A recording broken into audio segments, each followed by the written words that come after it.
What's up guys, I'm just on a training pitch filming a new video for you guys. If you want to become faster and more explosive as a footballer, this video is exactly for you. In today's video I'm going to show you my full personal speed workout that helped me to get a lot of faster. So if you also want to become faster, just do my workout once a week, or if you have time enough you can do it also twice a week, and you will probably see a difference in your speed.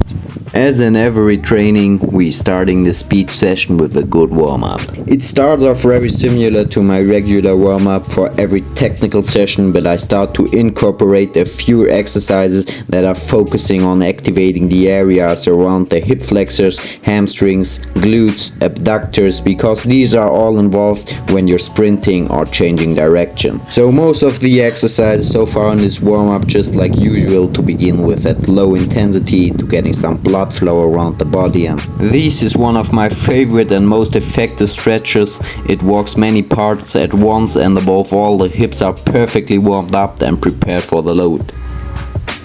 The hamstrings are used the most during sprinting and the following exercises. It is therefore all the more important to stretch them well and get a really good stretch in. Make sure that you perform all exercises dynamically. Static stretching can be used after a workout time for time, but before a training session and especially before speed training, it is important to only stretch the muscles dynamically.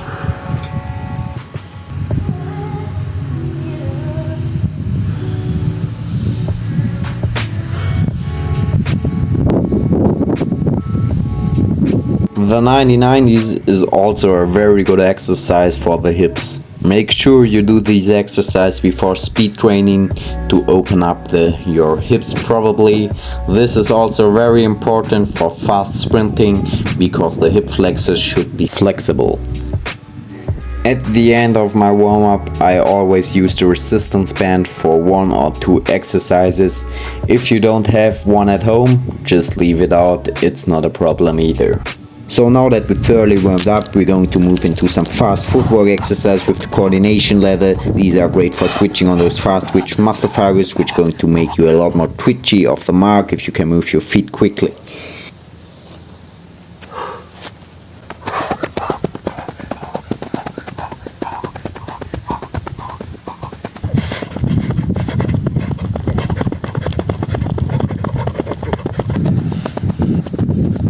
Now I do different jump variations, which are all very important to move explosively and dynamically on the field. They will make you faster. I'll start with the so-called squat jumps. Do 3 sets of 8 repetitions as explosively as you can.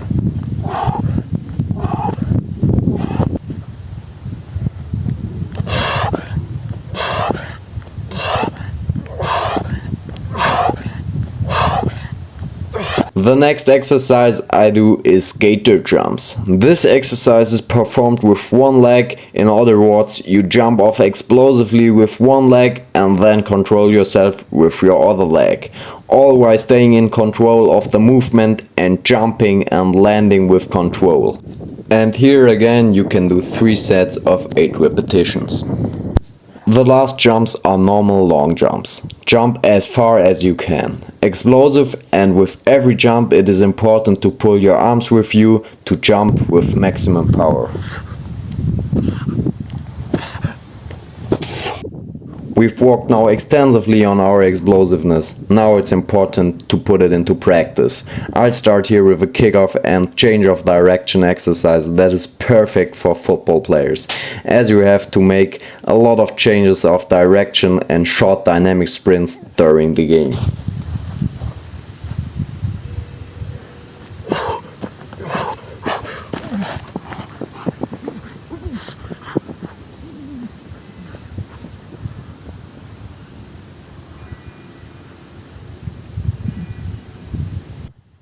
We come to the last and most important exercise, the sprints.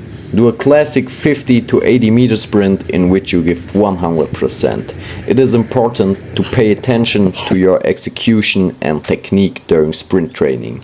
Start with small steps and then move on to big steps. Pull your arms with you and importantly, keep your your upper body straight. Don't sway from the left to right, this slows you immediately down.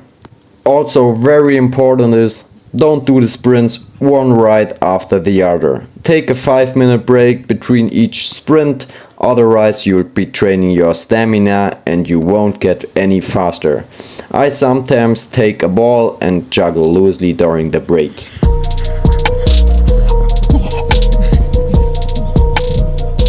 Thanks for watching and be sure to follow the workout.